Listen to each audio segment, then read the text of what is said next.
In this video from November 2017, Russian President Vladimir Putin is visiting Syria to inspect Russian troops on the ground.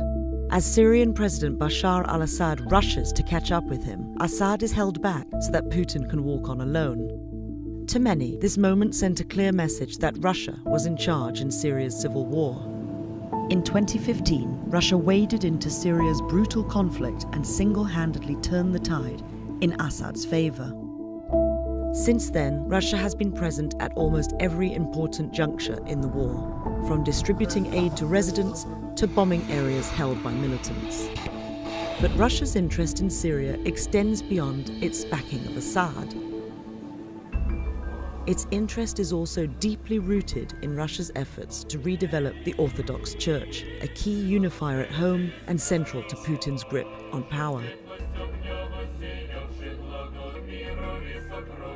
In essence, Russia has a religious interest in Syria.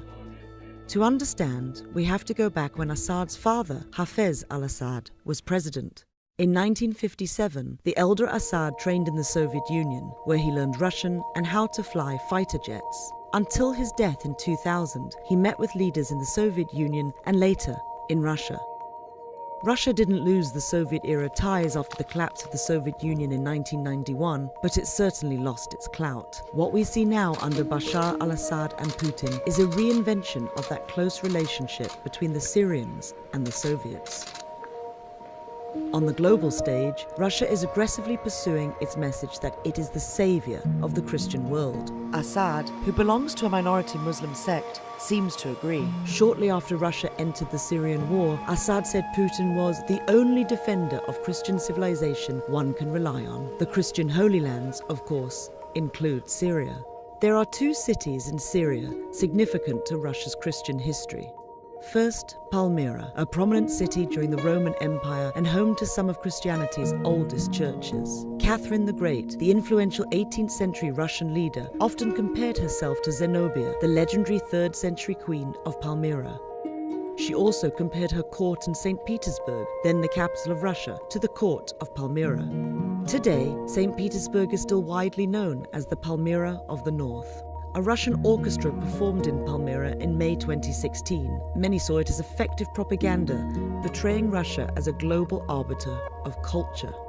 Second, the city of Malula, one of the only places in the world that speaks Aramaic, the language of Jesus. St. Thekla's monastery, an ancient church in Malula destroyed by the Islamic State, has been recently rebuilt by a Russian government-linked veterans charity. Members of the charity have visited Malula regularly.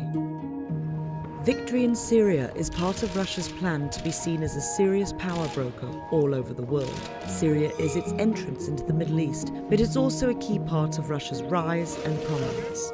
When Russia first got involved in the war, there was little support among Russians for what looked like a costly and messy conflict. It was all too reminiscent of the Soviet Union's disastrous war in Afghanistan in the 1980s. But today, the Syrian war has arguably become part of the cultural makeup of Russia. It has been, without question, already a Russian victory.